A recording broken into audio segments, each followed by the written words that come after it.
salah satu kunci sukses Maroko adalah pemain-pemain diasporanya, yaitu pemain-pemain yang lahir di luar Maroko, lahir di negara-negara di luar Maroko, tetapi karena mereka merupakan keturunan Maroko, bapak ibunya itu adalah orang Maroko, sehingga mereka membela tim nasional Maroko.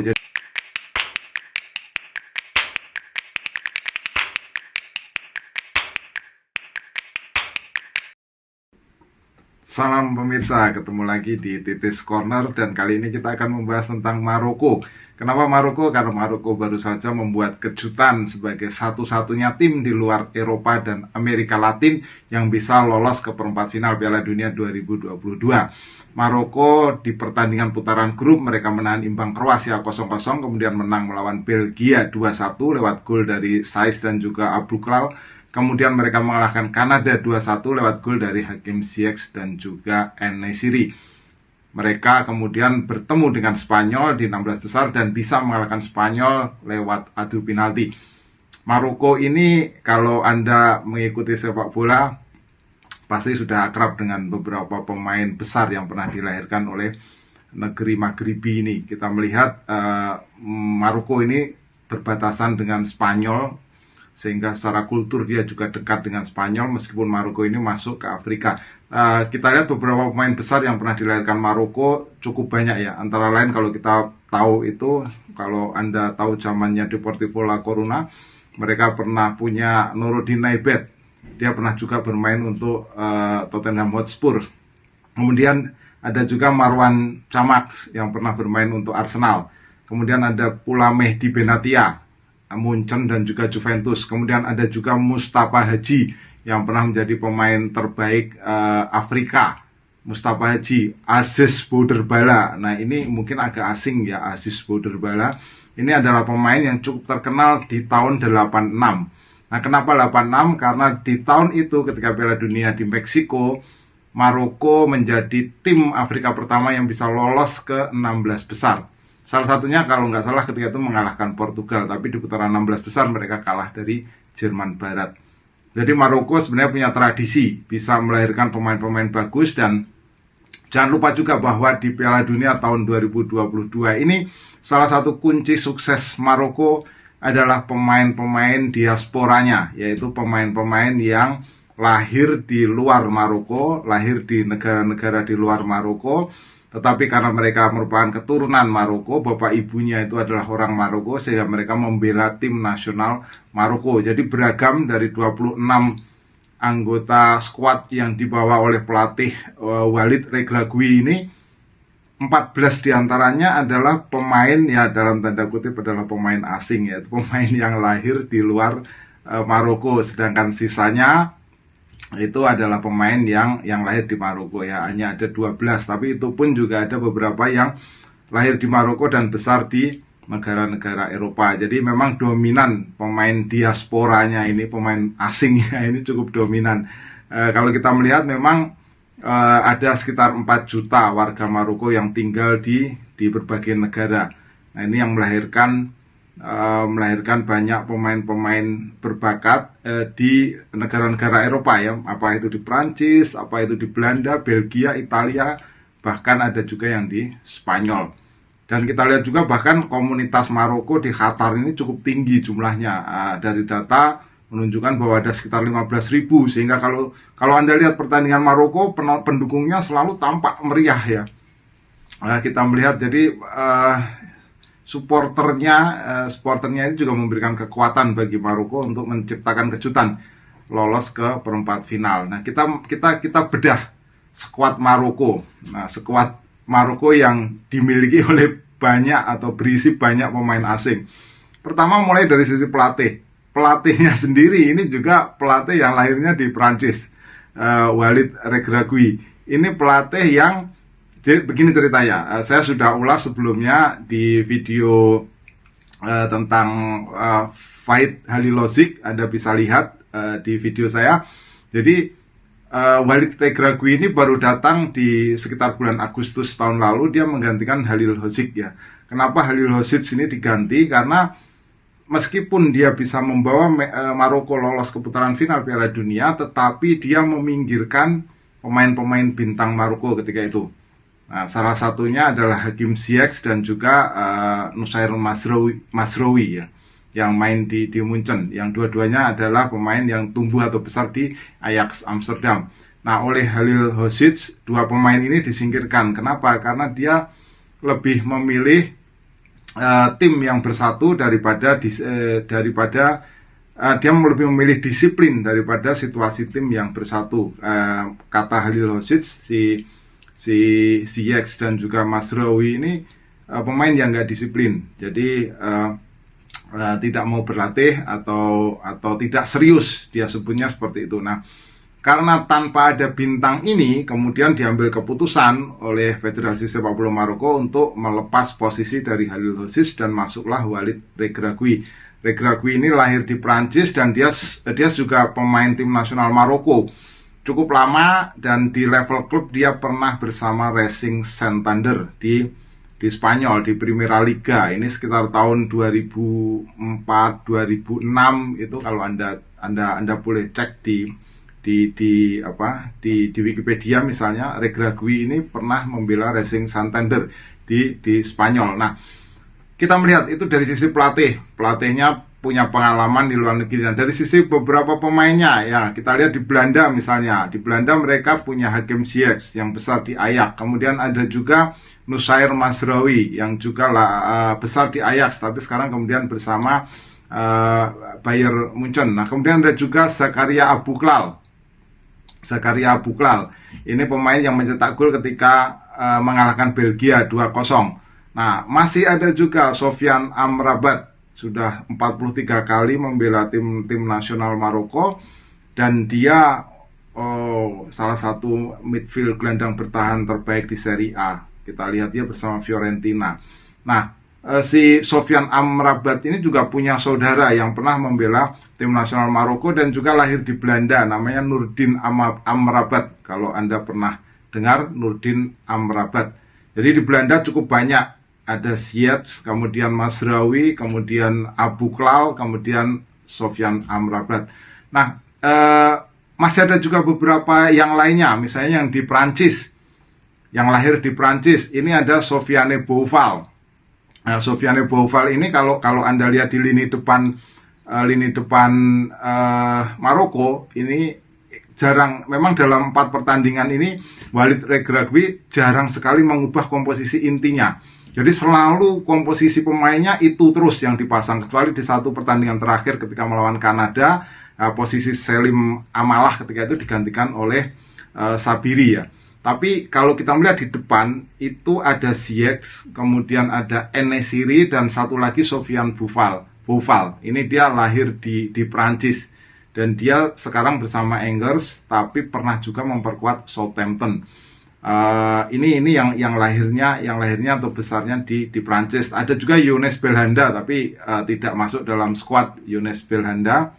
Nah, yang di Jerman besar di Frankfurt juga ada Abdelhamid Sabiri. Nah, Sabiri ini yang dipasang di starting line up ketika melawan Kanada, dan ini satu-satunya yang mengubah komposisi inti dari Maroko, Antoine Regragui. Ketika itu dia menggantikan posisi dari Selim Amalah. Ini yang di Prancis, yang di Jerman ada, yang di Belanda ada. Nah, kemudian adalah yang di Spanyol misalnya. Di Spanyol kita lihat ada 2 pemain yang lahirnya di Spanyol, yaitu Anda tahu sendiri pasti ya, Achraf Hakimi. Dia lahir di Madrid, Hakimi, dan kemudian Munir Mohamedi, dia lahir di Melilla. Melilla ini adalah sebuah wilayah otonom yang dekat perbatasan antara Maroko dengan Spanyol. Ya, Mohamedi ini adalah kiper cadangannya dari Bono. Dia sekarang membela tim Timur Tengah, antara Qatar atau Uni Emirat Arab. Nah, di sini kita melihat mereka 2 ini yang lahir di Spanyol, di wilayah Spanyol. Tapi ada juga yang main di Liga Spanyol, di Primera Liga. Ada 4 pemain di situ. Salah satunya adalah Bono, kiper mereka yang menjadi hero di adu penalti. Kemudian ada Youssef En-Nesyri, main di Sevilla ya, dua-duanya. Kemudian ada juga Zalzouli di Osasuna, itu juga salah satu yang main di Spanyol. Atau juga ada Yamih, Jawad Yamih yang main di Valladolid. Jadi ada 4 pemain yang tampil di Spanyol, ada 2 yang lahir di Spanyol, Hakimi dan Achraf Hakimi dan Mohamedi. Kemudian di Belgia juga ada, di Belgia. Di Belgia ini salah satunya adalah Anas Zaroury. Dia lahir di Belgia, Anas Zaroury. Dia ini kalau Anda sering mengikuti Premier League, dia membela Burnley ya. Burnley, dan dia pernah membela tim nasional Belgia Junior sebelum kemudian untuk memutuskan untuk main bersama Maroko. Kemudian ada juga Selim Amalah, ini Standard League, ini juga lahir di Belgia. Jadi kalau di tengah itu Anda lihat komposisi utamanya adalah Amrabat, kemudian Selim Amalah dan juga Azzedine Ounahi. Nah, itu salah satunya Selim Amalah ini lahir di Belgia. Kemudian mereka juga punya anak ajaib ya. Anak ajaib Bilal El Kanous, ini pemain yang usianya baru 18 tahun ya. Salah satu pemain termuda di Piala Dunia 2022. Pernah membela Belgia Under 16, Bilal El Kanous, dan juga besar di Anderlecht juga, salah satu klub hebat di Belgia. Jadi kita melihat di situ ya, banyak pemain bagus yang lahir di Belgia, diaspora yang lahir di Belgia. Belgia, Belanda, Prancis, Italia, kemudian kita melihat di Spanyol juga ada. Kalau Bono, kiper mereka, ini lahirnya di Kanada. Lahir di Kanada, tapi kemudian besar atau lebih banyak berkarir di Spanyol. Kita melihat juga di Italia masih ada ya, Walid Chedira misalnya. Kemudian di Prancis juga masih ada bek tengah mereka, Romain Saiz ya, yang pernah bersama Wolverhampton Wanderers cukup lama sebelum kemudian pindah ke Besiktas di Turki. Romain Saiz ini kalau kita melihat di 4 bek dari Maroko di setiap pertandingan itu, Hakimi bek kanan, kemudian Nayef Aguerd bek tengahnya, Romain Saiz itu bek tengah juga, dan Mazraoui itu bek kirinya. Nah, ini kita melihat bahwa di antara mereka, di antara keempatnya ini, 3 di antaranya adalah diaspora Maroko. Hanya 1, Aguerd, yang dia lahir di Maroko. Bahkan kalau kita melihat dari 11 line up utama Walid Regragui ini, hanya ada 2 yang dia lahir di Maroko ya, Aguerd bek tengah mereka, dan pemain gelandang Azzedine Ounahi. Sisanya adalah pemain yang lebih banyak besar di luar Maroko, atau diistilahkan dengan diaspora Maroko. Ini yang menjadi inti kekuatan dari Maroko. Jadi diasporanya yang mendapatkan pengalaman di banyak negara, itulah yang kemudian ikut membesarkan tim nasional Maroko hingga mencapai prestasi ke perempat final Piala Dunia 2022. Nah, selain diaspora itu, mereka juga kalau kita lihat juga ada faktor lain yang mendukung sukses dari Maroko. Kalau dari sisi strategi, mungkin strateginya terlalu terlalu konservatif. Jadi mereka bertahan dan kemudian berusaha untuk melepaskan serangan balik. Sangat konservatif strateginya. Jadi memang kurang menarik kalau membahas tim dengan strategi bertahan, itu rasa-rasanya kurang menarik. Spanyol, problemnya kalau kita lihat kenapa mereka gagal menjebol pertahanan dari Maroko, yaitu tadi saya pernah ulas juga bahwa problem Spanyol ini adalah mereka nggak punya striker seperti mereka miliki di era-era dulu, seperti Emiliano Butragueño, Raúl González, Fernando Morientes, Fernando Torres, David Villa. Ini striker-striker yang pada saat situasi buntu dia bisa menjadi penentu kemenangan. Jadi kayak plan A-nya nggak dapat, ada plan B-nya dapat. Nah, itu butuh pemain-pemain sekualitas seperti mereka. Nah, Alvaro Morata saya pikir masih belum pada situasi seperti legenda-legenda yang lebih dahulu ada ya, Butragueño, Raúl Torres, Morientes, David Villa. Ini kan pemain-pemain yang bisa memecah kebuntuan dalam situasi yang sangat dibutuhkan. Nah, Spanyol problemnya di situ, dan mereka tidak bisa menembus pertahanan berlapis yang diterapkan oleh Maroko. Nah, satu hal di luar lapangan yang juga ikut menunjang keberhasilan Maroko ini adalah memang ketika kita baca di media ternyata orang tua pemain ini ikut bergabung bersama pemain. Jadi ada kedekatan emosional di situ, ada dorongan emosional di situ. Salah satunya yang cukup ikonik adalah ketika Achraf Hakimi bertemu dengan ibunya. Nah, ini salah satu foto yang sangat ikonik di Piala Dunia 2022 ini, yang kemudian menimbulkan dorongan atau dukungan emosional ya, dan itu berpengaruh terhadap penampilan dari Maroko di lapangan. Maroko 86 dia ke 16 besar, kalah dari Jerman Barat, tapi kemudian mereka lolos lagi ke Piala Dunia 94, 98 dan juga 2018, tetapi selalu gagal di putaran grup. Kali ini mereka bisa menembus perempat final. Nah, ini akan menjadi sebuah pertandingan yang menarik ketika mereka bertemu dengan Portugal. Apakah mereka akan menciptakan sejarah menjadi tim Afrika pertama yang lolos ke semifinal? Nanti kita nantikan. Silakan kalau Anda punya komentar, tulis di kolom komentar. Kita ketemu dalam pembahasan berikutnya. Salam.